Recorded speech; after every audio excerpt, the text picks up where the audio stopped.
नमस्कार। इस कुंडली का विश्लेषण करेंगे। क्या कहती है इनकी कुंडली, किस तरीके से कुंडली देखा जाता है, कौन सी ग्रह किन चीजों को दिखाते हैं, उन सभी चीजों पे चर्चा करेंगे। सबसे पहले एक महिला की जन्म कुंडली है। इनकी राशि अगर कहा जाए तो मिथुन है। ईष्ट अगर कहा जाए प्रभु श्री राम है। लगन अगर देखा जाए तो मेष है। अब एक एक करके बिंदुवार डीप चीजों को मैं बताऊंगा। देखिए, मेष लगन, लगन का स्वामी मंगल, मंगल अगर कहा जाए ऊर्जा को दिखाता है। एक बार मंगल अगर कहा जाए दशम में है, काम के प्रति ऊर्जा ये बनाएगा। शनि के साथ होने के कारण थोड़ा सा फ्लक्चुएशन को दिखाता है। साल डेढ़ साल ठीक है, मन बहुत हो रहा है, फिर अचानक से जो है कहीं ना कुछ ऐसा दिमाग में बस हो गया, मतलब ये फ्लक्चुएशन को दिखाता है। एक बार दूसरी चीज, कुंडली में अगर कहा जाए चंद्रमा और केतु ग्रहण नामक दुर्योग बना के तृतीय भाव में बैठे हैं। घर का मालिक चंद्रमा है, जो कि आपका अपना घर था, माता पिता का, उसके सुखों में ये कमी करता है। एक बार वही चंद्रमा और केतु अगर कहा जाए तो नवे भाव को देख रहा है। नवम अधिपति अगर कहा जाए गुरु है, पंचम में बैठा है। अब गुरु के कारण भाग्य तो अच्छा हो रहा है, लेकिन चंद्रमा और केतु के कारण अगर कहा जाए दृष्टि का पड़ना कहीं ना कहीं जो है पिता को कष्ट या पिता के सुखों में कमी करता है। वही चंद्रमा अगर कहा जाए आद्रा नक्षत्र के चौथे चरण का चंद्रमा है। आद्रा नक्षत्र अगर कहा जाए तो राहु का नक्षत्र कहलाएगा, और राहु अगर कहे तो पिता के भाव में है। एक बार पंचम भाव में देव गुरु बृहस्पति का होना जातक जातिका को कहीं ना कहीं धार्मिक बनाता है। सेकंड अगर कहा जाए सूर्य बुध को देखना कहीं ना कहीं धन से संबंधित चीजों के लिए व्यवस्थाएं बनाता है। सेकंड इसके हिसाब से राहु का भाग्य भाव में होना, देखो भाग्य भाव राहु एक विरक्ति है, विरक्ति का कारक ग्रह माना जाता है। राहु अगर कहा जाए तो कहीं ना कहीं जो है कहते हैं कि अपनी गलतियों के कारण अपने पिता के सुखों में कमी, राहु गलती है। और पिता अगर कहा जाए तो गुरु है, गुरु अगर कहा जाए तो पंचम में है, जो अपनी जगह ठीक है, जो अपनी जगह ठीक है। वहीं पे राहु चंद्रमा से दृष्टि होने के मतलब कारण अगर कहा जाए तो कहीं ना कहीं मनभेद कराता है। सेकंड दसम भाव मैंने बताया आपको, लाभ भाव में सूर्य और बुध बैठा है, जो कि बेहतर कहलाएगा। सूर्य इनका अगर कहा जाए पंचम अधिपति है। लाभ में बैठना, गुरु से दृष्ट होना, ऐसे में कहा जाएगा कि पहली संतान के नाम से काम करना इनके लिए बेहतर है। अब इनके नवमांश में अगर कहा जाए तो चंद्रमा मीन राशि में है। शनि अगर कहा जाए तो कहीं ना कहीं मिथुन राशि में। अब देखिए, ऐसे समझो कि लगन कुंडली में भी अगर ग्रहण बन रहा है, या कोई भी ग्रह मान लो, ग्रहण की बात नहीं, अस्त हो गया, व्यस्त हो गया, कुछ भी हो गया, अगर वो वहां पर भी उसके साथ है तो उसका असर ज्यादा पड़ता है। अब जैसे मेरा कहने मतलब ये है कि केतु और चंद्रमा लगन कुंडली में अगर कहा जाए तो तृतीय भाव में है, और नवमांश कुंडली में अगर कहा जाए सिर्फ एक घर आगे है। एक घर आगे का मतलब ये कहलाएगा कि कहीं ना कहीं इसका एक ऐसे समझ लो कि 100% तब रिजल्ट देता जब एक साथ दोनों बैठे होते, अच्छा बुरा जो भी है। मैं यहाँ पर रिजल्ट की बात केवल आपको समझाने के लिए बोल रहा हूँ। सेकंड अगर कहा जाए एक घर आगे हो गया तो ऐसे में कहा जाएगा अब उसमें रिजल्ट देने की क्षमता 60 से 70% है। अगर वही 3 भाव आगे चला जाए तो 20% ही नुकसान करेगा। ये ज्योतिष के लिए, आप जैसे आपको ज्योतिष का थोड़ा मोड़ा नॉलेज है मान लो, तो आपको मैं बहुत डीप चीज बता रहा हूँ, ठीक है, इस चीज का ध्यान रखना। सेकंड इसके हिसाब से अगर मैं कहूं तो काम धाम से संबंधित चीजों के लिए अच्छा है, उसमें कहीं कोई दो राय नहीं है। देखो, इसके हिसाब से अगर देखा जाए तो शनि की महादशा मौजूदा समय पे चल रही है। मौजूदा समय अगर कहा जाए शनि का, आपके प्रश्न को मैं लेता हूं और उसी में सब कुछ छुपा है। एक एक करके सारी चीजों के बारे में विषय में बात करते हैं। मैं और मेरे पति दोनों मिलकर यूट्यूब पे काम करना चाहते हैं, खाना बनाने का, ठीक है, सिंगिंग स्टूडियो का काम करना चाहते हैं। खाना बनाने और सिंगिंग का काम करना चाहते हैं। शुरुआत कब से करें, टाइमिंग। देखो, शुरुआत और अच्छा है बुरा है इस पे बात कर लेते हैं। कोई भी खाना इत्यादि चीजें आप सभी जानते हो शुक्र से संबंधित कार्य है, और चंद्रमा अगर कहा जाए उसको इंडिकेट करता है। चंद्रमा उसको इंडिकेट करता है। यहां पर लगन संधि पे आपका जन्म हुआ है, भाव संधि पे, और भाव संधि के कारण अगर कहा जाए कुछ पक्ष हमें जो है आपके मीन राशि के भी देखने पड़ेंगे। अब उसके अकॉर्डिंग या इसके अकॉर्डिंग अगर कहा जाए तो खाने पीने का काम शुरुआत तो अच्छी होगी, बड़े मन से करोगे अगर लगे रहते हो, ठीक है, अगर लगे रहते हो तो ज्यादा बेटर है। वहीं पे गाना होने से संबंधित कार्य आपके लिए ज्यादा अच्छा है, गाना होना ये सारी चीजें आपके लिए, सिंगिंग से संबंधित कार्य आपके लिए अच्छा है। मुझे किस चीज का बिजनेस करना चाहिए? अब बिजनेस की बात करते हैं। देखो, बिजनेस का अधिपति कौन है? शुक्र है। शुक्र अगर कहा जाए उत्तराषाढ़ नक्षत्र के दूसरे चरण में है, कर्म के भाव में, दसम भाव में। वही नवमांश में अगर देखोगे तो वर्गोत्तमी कहलाएगा, ठीक है, ये एक प्लस पॉइंट हो गया। वहीं पे मंगल के साथ है। मंगल अगर कहा जाए तो आपका दिमाग है, आपकी ताकत है, आपकी ऊर्जा है, आपका शरीर है। शनि अगर कहा जाए तो मंदगामी ग्रह। ऐसे में कहा जाएगा कि शनि शुक्र मंगल तीन ग्रह ऐसे हैं जो ये दिखाते हैं कि एक कर्म है कि मैं ये कर्म जो है आपको कराएंगे, शनि है उसका, और शनि लाभ भी है। दूसरी बात, वही मंगल अगर कहा जाए आपका दिमाग है, और शुक्र अगर कहा जाए तो कहीं ना कहीं आपका व्यवसाय है। ऐसे में कहा जाएगा कि ठीक है, आप खाने पीने से संबंधित कार्य कर सकती हो, लेकिन इसमें वही वाली बात है ना कि फ्लक्चुएशन फ्लक्चुएशन हाँ, फ्लक्चुएशन का मतलब ये हो गया कि कहीं ना कहीं जो है कुछ दिन किया उसके बाद बंद कर दिया, कुछ दिन किया बंद कर दिया, ये मत करना। अगर लगना है तो भरपूर मात्रा में लगो एक बार। वही बुध पे दृष्टि डाल रहा है गुरु, गुरु का अपना ही बल होता है, जिन ग्रहों पे दृष्टि डालता है उससे संबंधित चीजों को बढ़ावा देता है। दूसरी बात, तीसरी चीज, इसमें काम धाम की बात करें तो अब जैसे आपके नाम से अगर कोई काम करना, बिजनेस भी करना चाहते हैं तो कोई हार्डवेयर का, कोई लोहे का, ठीक है, कोई वाहन से संबंधित, गाड़ियों से संबंधित कार्य, बिल्कुल ठीक है। ये काम आपके माध्यम से हो सकता है।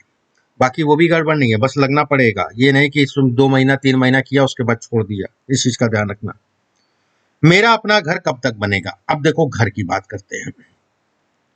घर के संयोग अगर कहा जाए, जैसे शनि, और शनि की महादशा मौजूदा समय पे चल रही है। शनि श्रवण नक्षत्र के तीसरे चरण में, नवमांश में अगर कहा जाए मिथुन राशि में, और राशि का अधिपति अगर कहा जाए बुध है। बुध आपके जो है एकादश भाव में है। ऐसे में कहा जाएगा ये शनि पावरफुल है, और पावरफुल आपके काम धाम से संबंधित चीजों के लिए है, उसमें कहीं कोई दो राय नहीं। लेकिन ये उस हिसाब से रिजल्ट नहीं दे पा रहा है जिस हिसाब से इसको रिजल्ट देना चाहिए था। श्रवण नक्षत्र के तीसरे चरण का शनि अस्त है सूर्य से, सूर्य से अस्त है। अस्त होने के कारण अगर कहा जाए, ये देखिए अस्त है सूर्य से, अस्त होने के कारण अगर कहा जाए तो वो उतना परिणाम नहीं दे, उपाय मैं बताऊंगा, उतना परिणाम नहीं दे पा रहा है। सेकंड, उतना परिणाम नहीं दे पा रहा है। सेकंड, इसके हिसाब से अब दशा की बात करते हैं। शनि में मंगल की दशा चल रही है।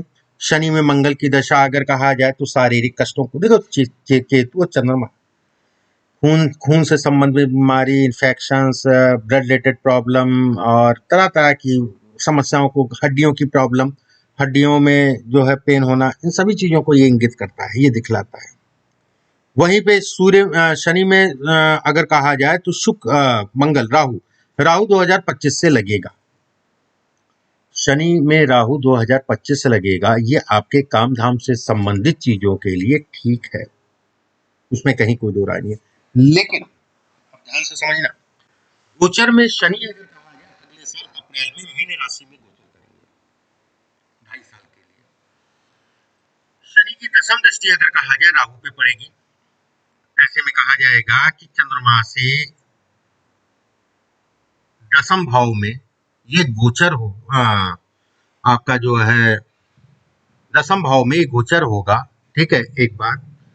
और राहु पे दृष्टि पड़ने का मतलब ये कहलाएगा कि कहीं ना कहीं ये भाग्य को तो बढ़ाएगा, लेकिन पारिवारिक कलेश और पारिवारिक जीवन में जो आपका माता पिता का जीवन है, माता पिता का घर है, उसमें कहीं ना कहीं तनाव भी देगा। माता या पिता, और खासकर अगर कहा जाए माता को शारीरिक कष्ट देगा, और पिता को खून जनित बीमारी, बीपी या शुगर से संबंधित चीजों में फ्लक्चुएट करेगा। तो ऐसे में कहा जाएगा अगले 2 साल माता पिता के शरीर स्वास्थ्य के लिए बहुत बेटर नहीं है, शनि में राहु। और उस पक्ष से अगर कहा जाए तो कहीं कहीं ना कहीं जातिका को मानसिक रूप से पीड़ा होगी। थर्ड, धन की बात करें, काम की बात करें तो ठीक है, आपकी व्यवस्थाएं चलेंगी काम धाम से संबंधित चीजों में। इसके बाद शनि में गुरु लग जाएगा, बेटर हो जाएगा, अच्छा हो जाएगा, तेजी से चलेगा। मेन पीरियड तो वही है जो आप चाहते हो। 27 के बाद जो चाह रहे हो कि जो हमें मिलना चाहिए वो पीरियड वो है।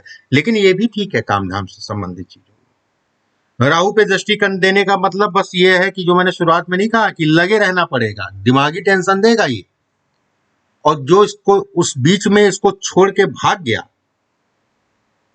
या फिर जो लगा रहा उसी को सफलता मिलेगी। मतलब आपको मैं कह रहा हूं लगे रहेंगे तभी सफलता मिलेगी। तनाव होगा, इस चीज का ध्यान रखिएगा, लगे रहेगी सफलता मिलेगी। मेरे स्वास्थ्य बहुत खराब रहता है, स्वास्थ्य बहुत खराब रहता है, नजर बहुत लगती है। देखो इसके लिए तो मैं उपाय आपको बताऊंगा, ठीक है। आप करना क्या, शुक्रवार के दिन 1 लोटे में जल ले लेना, 5 लौंग डाल लेना, शुक्रवार के दिन अपने ऊपर से 7 बार उतार लेना और दक्षिण दिशा में जो है उस जल को चढ़ा देना। हर शुक्रवार को करना शुरू कर दो, नजर दोष जो है दूर हो जाएगा। मेरे पापा बिल्कुल मैंने बताया आपको, अभी भी ऐसी क्यों, अभी तो माता पिता को लेकर और तनाव है, उनके शरीर स्वास्थ्य का भी ध्यान रखने की आवश्यकता है, ठीक है। कुछ उपाय बेसिक हैं वो मैं आपको अभी बताऊंगा लास्ट में, उसको करते रहना, परमात्मा चाहेगा तो कुछ हो सकता है आपसी संबंधों में। कोई भी बिजनेस का नाम से शुरू करना ठीक रहेगा। देखो बिजनेस के लिए अलग फॉर्मेट है, उसके लिए बनाया जाता है, उसमें जन्म कुंडली और देख के पहले देखा जाता है, फिर अल्फाबेट आपको दिए जाते हैं, उसके बाद फिर वो अल्फाबेट को आप लोग नाम लेते हैं, नाम रखते हो कि ये फला अल्फाबेट मैंने जो दिया, मान लीजिए ए दिया तो एप्पल आपने रख लिया, और ए से जो है अफगानिस्तान रख लिया, कुछ भी 4-5 नाम ले लिए, उसके बाद मेरे पास भेज दिया, फिर मैं न्यूमरोलॉजी से देखूंगा, न्यूमरोलॉजी से देखने के बाद जो है फिर आपका जो है सजेशन मिलेगा, तो उसका फॉर्मेट अलग है, वो अगर करवाना होगा तो आप करवा लेना। जमीन और घर मुझे अपने नाम लेना चाहिए क्योंकि मेरी 10th हाउस में शनि है। देखो जमीन और घर आपको अपने नाम लेना होती है, ऐसे लोगों की प्रॉपर्टी मिनिमम 1 से 2 प्रॉपर्टी ऐसे लोगों के नाम होती है, मुझे ऐसी कोई दिक्कत वाली बात नहीं दिखाई दे रही है। और शनि अगर कहा जाए तो एक पे भरोसा नहीं रखता है, यहाँ पे चंद्रमा के कारण अगर कहा जाए तो थोड़ा सा जमीन से संबंधित चीजों में डिस्टर्बेंस को दिखा रहा है, लेकिन ये डिस्टर्बेंस अगर मुख्य रूप से अगर देखा जाए तो पारिवारिक जीवन पिता वाले घर पे ज्यादा है, बाकी ऐसा नहीं है, बिल्कुल आप ले सकती हो। हम लोगों का जीवन सक्सेस हो पाएगा कि नहीं हो पाएगा मिडिल क्लास के ऊपर, देखो इसमें सफलता है, ठीक है, इसमें सफलता है, चीजें अभी बढ़ेंगी आगे, अगले साल मई जून के बाद एक बार, बस दिमाग पे कंट्रोल, अपने सही स्वास्थ्य का ध्यान। दूसरी बात, तीसरी चीज मुख्य रूप से 27 के बाद मेन जीवन स्टार्ट होगा, जिसे कहा जाएगा जो आप चाहते हो, फिर पीछे मुड़ के नहीं देखना पड़ेगा। उसके बाद बुध लग जाएगा, बुध अगर कहा जाए तो कहीं ना कहीं चंद्रमा से 90 में है, लगन से लाभ में है, तो ऐसे में कहा जाएगा इसकी दशा बहुत अच्छी जाएगी, नो डाउट, बुध की दशा। शनि अगर कहा जाए चंद्रमा से अष्टम में है, लगन से अगर कहा जाए दशम में है, तो ऐसे में कहा जाएगा ये उतार चढ़ाव कराती हुई दशा जो है निकली, व्यवस्थाएं चलती रहीं, ऐसा नहीं है कि घर परिवार कहीं ना कहीं आपका जो है कहीं सब कुछ चलता रहा, उसमें कहीं कोई दो राय नहीं, व्यवस्थाएं चलती रही, लेकिन उतार चढ़ाव भी शनि ने बहुत कराया। हमारे जीवन में बेस्ट टाइम वो मैंने आपको बताया। चलो आपके तो प्रश्न हो गए, अब मैं अपने से जो बताना चाहता हूँ वो सुन लो। अब जैसे इसके बाद मीन राशि में शनि महाराज गोचर करेंगे, यहाँ पर जैसा मैंने बताया कि चंद्रमा से 10वें भाव में गोचर करेंगे, चंद्रमा से 10 में, लगन से द्वादश में, ऐसे में कहा जाएगा चंद्रमा से 10 में गोचर कहीं ना कहीं धन से संबंधित चीजों में बढ़ावा। उसके बाद 27 से अगर कहा जाए तो 27 से लेके आपका 28, 29, 30 अगर कहें तो मेष राशि में गोचर करेंगे। जिस समय पे मेष राशि में गोचर करेंगे ऐसे में कहा जाएगा धन से संबंधित चीजों में ये बढ़ावा देंगे। चंद्रमा पे दृष्टि डालेंगे तो माता या पिता एक लोग को भारी कष्ट देंगे, ठीक है, जिसे कहा जाएगा भारी कष्ट, एक लोग को भारी कष्ट देंगे। सेकंड अगर कहा जाए तो कहीं ना कहीं जो है काम धाम से संबंधित चीजों में आपकी व्यवस्थाओं को दसम दृष्टि, देखो गोचर का शनि और लगन कुंडली का शनि दोनों का आपस में जो एक संबंध बनेगा, दसम दृष्टि से जब देखेगा, लगन कुंडली के शनि को देखेगा तो व्यक्ति का काम को तेजी से बढ़ाएगा। श्रवण नक्षत्र का शनि है, चंद्रमा का नक्षत्र कहलाएगा, और चंद्रमा अगर कहा जाए तो कहीं ना कहीं चतुर्थ भाव में है, तो वो सुख सुविधाएं भी आपको प्रोवाइड करेगा। लेकिन इसमें जो आपका परिवार रहा है, जो भी माता पिता, उन्होंने भी बहुत संघर्ष किया अपने जीवन में। आपने जो करवाया उनको संघर्ष, वो एक अलग विषय हो गया कि प्रेम विवाह करके, लेकिन उन्होंने भी अपने जीवन में बहुत संघर्ष किया। और हालांकि ये सब बातें बेमानी होती हैं कि प्रेम विवाह किया, ये है वो है, लेकिन कल को जब आपके बच्चों का भी प्रेम विवाह होगा तो हो सकता है कि आपको भी बुरा लगे। ठीक है, बहरहाल ये बात हुई। इसके बाद अगर मेष राशि के बाद अगर कहा जाए, फिर वो चीजें बढ़ती रहेंगी जब आपका मिथुन राशि में गोचर करेगा शनि। मिथुन राशि में गोचर करेगा तो भी कहीं कोई डरने वाली बात नहीं है। मतलब 7.5 का मध्य चरण होगा, डरने वाली बात नहीं है। शरीर पे असर करेगा, मन पे असर करेगा। ठीक है, ऊर्जा बहुत है, ऊर्जा की दिशा सही रखो। ऐसे लोगों को सुबह के समय मेडिटेशन अति आवश्यक है, मतलब करना ही करना चाहिए मेडिटेशन। मेडिटेशन ऐसे लोगों के लिए रामबाण है। और सेकंड जो है, थोड़ा सा, वैसे तो मेहनती होते हैं, फिर भी थोड़ा आलस से समय समय पाएगा, तो आलस्य को अपने आप को दूर रखो। ठीक है, आलस्य से अपने आप को बचो। अब गुरु और राहु का संबंध, दोनों का दृष्टि संबंध अगर कहा जाए तो अपने आप में एक राजयोग होता है। ये अत्यंत लाभप्रद राजयोग है अगर अच्छे भाव में बन रहा है तो। ये कहीं ना कहीं जातक या जातिका को भाग्यशाली बनाता है, भाग्य को बढ़ाता है, धन से संबंधित चीजों में बढ़ावा देता है, काम से संबंधित चीजों में बढ़ावा देता है। ऐसे लोगों के जीवन में अगर कहा जाए तो भाग्य मजबूत फैक्टर है, उसका साथ भी मिलेगा। और मुख्य रूप से अगर कहा जाए 27 के बाद, और बुध की दशा अगर कहा जाए मच बेटर जाएगी, बहुत अच्छी जाएगी, उसमें कहीं कोई दो राय नहीं है। ठीक है, उसमें कहीं कोई दो राय नहीं है।